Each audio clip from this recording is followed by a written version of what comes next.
Ang istoryang ito ay tungkol sa totoong buhay ng isang pamilya na naninirahan sa ilalim ng tulay ng ilang taon. Itagod na lang natin ito sa pangalang Mayjoy. Si Mayjoy ay isang byuda na merong 5 anak. Itago din natin sa pangalang Giselle, Angel, Berlin, Claire at Giston. Simula nang mamatay ang kanyang asawa ay matinding hirap na ang kanilang dinanas. Uy, Mare! Kumusta ka? Okay ka na ba? Alam mo ikaw, paano magiging okay yan? Ikakamatay pa lang ng asawa niyan. Oo nga, no. Mahirap kaya magtaguyod ng 5 anak. Ano ba kayo? Okay lang naman ako. Kakayanin ko to para sa mga anak ko. Alam mo, believe din ako sa iyo, ano? Oo nga, nakakabilib ka. Kakamatay pa lang ng asawa mo, pero nandito ka na nagtatrabaho. Kung ako niyan, ay naku, nagmumukmuk ako sa bahay. Kailangan walang ibang magtataguyod para sa mga anak ko. O siya nga, tama na itong pinag-uusapan natin, magtrabaho na nga tayo.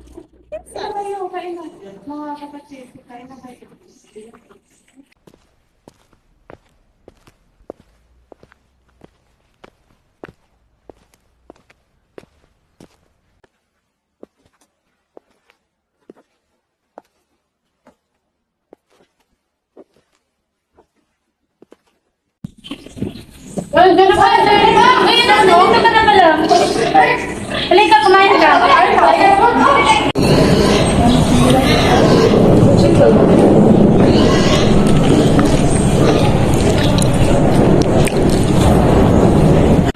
Sarap mo.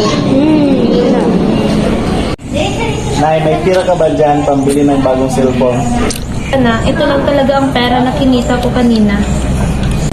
Ang liit naman ito, Nay. Hindi ito makabili ng bagong cellphone. Pasensya ka na anak, ito lang talaga ang pera na meron ako. Hoy, Juston, ano ka ba? Bakit palagi kang humingi ng pera kay nanay? Ibenta mo nga tong jacket mo, yung Mr. Relief jacket mo. Ano ba yan? Ano bang trabaho mo? Palagi ka lang humingi ng pera. Huwag ka nga makialam, ate. Wala ka nga dito palagi sa bahay. Palagi mo kasamang lalaki mo. Hoy, huwag ka nga maggawa-gawa ng kwento dyan. Dahil wala kang ebidensya kung ano ang ginagawa ko. Anak, totoo ba yun? Na may kinakasama ka palaging lalaki? Hindi po, Nay. Gawa-gawa lang po yan ni Juston kasi gusto niya humingi sa'yo ng pera. Tapos, yun. Anong gawa-gawa? Kahit tanungin mo pa si Angel. Angel, sabihin mo nga yung totoo. Totoo po yun, inay. Nakita ko kasi si ate nung nakaraang araw may kasamang lalaki. Opo, Nay. Totoo po. Ganyan naman talaga kayo eh. Lagi nila ako pinagtutulungan.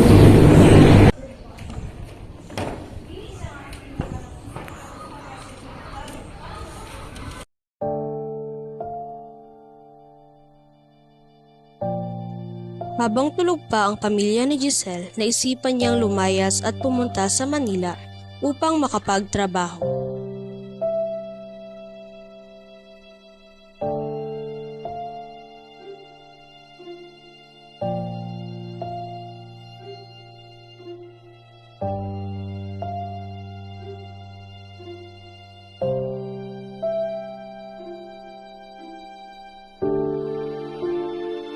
Pumunta si Giston sa kanilang sakahan, dala-dala ang kanyang alagang kalabaw.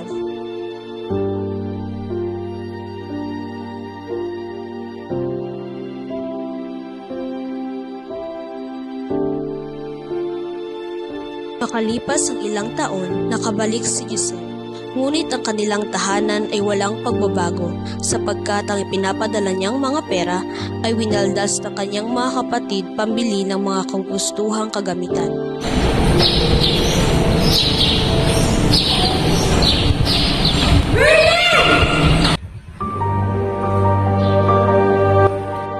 Berlin, si ate, dumating na. O, tapos? Berlin, halika nga dito.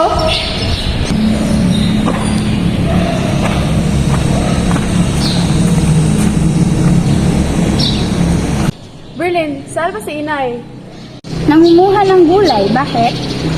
Bakit walang pagbabago yung bahay natin? Anong nangyari sa bahay natin? Yung pera pinapadala ko sa inyo buwan-buwan, bakit? Saan napunta yung pera na yun? Ay, yung pera mo, ate? Sa tingin mo, sa liit-liit ng pinapadala mo, makakapagtayo kami ng bahay? Kung hindi nyo inuna yung sarili kagustuhan ninyo, edi sana may bahay na tayo. Talaga ba? Ang drama mo naman. Wala kang karapatan para pagsabihin ako ng ganyan, ha? Sumusobra ka na talaga, ate. Ah, ganun na? Tama na! Ano ba? Ano ba, Berlen? Bakit ka ganyan, ha? Wala kang galang! Ang basis-basis mo! Tama na. Talaga? Eh, hindi ka naman talaga kagalang-galang eh. My God, kailangan tumalaman ni Ami. Bakit? Yung mga anak mo nag-aaway. Halika. Mga anak! Bakit kayo nag-aaway? Nay? Nay! Bumalik ka! May sabi siya kita na. Bumalik ka na! Nay? Anak, saan ka ba pumunta? Kung saan-saan kita hinanap, anak. Sa Maynila lang po ako, ina. Pasensya na po kung lumayas po ako kasi kailangan po kasi eh. Alam niyo anak, ang importante nakabalik ka na. Di ba mga anak? Oo, inay. Eh, sana nga hindi na lang siya bumalik. Ano sabi mo, Berlin? Wala.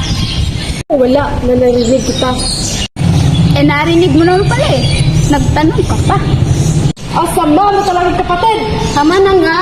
Hindi na kayo nahiya. Sa harap ko talaga kayo ni inay nag-aaway. Ano bang pinag-aawayan nyo? Simula nang namatay ang tatay nyo, nagkakaganyan na kayo? Naging matigas na ang ulo nyo? Sana bang mabuti kong mga anak noon? Hindi na po mauulit, inay. Mahal na mahal ka namin, inay. Huwag po kayong mag-alala, inay. Makakaahon tayo sa kahirapan. Pagtulungan po namin yun ng mga kapatid ko.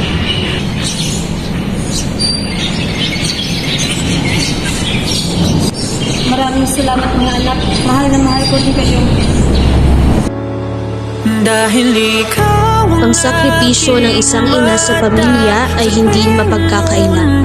Ito ay ang pagbibigay ng buong puso at pagmamahal para sa kaligtasan at kinabukasan ng mga anak. Ipinapakita ito sa pamamagitan ng pagtitiis sa hirap, pagod, pag-aalaga, pangangailangan at pagtuturo ng tamang ako halaga. ng bahal. Labis pa sa labis ang iyong nagawa, mama.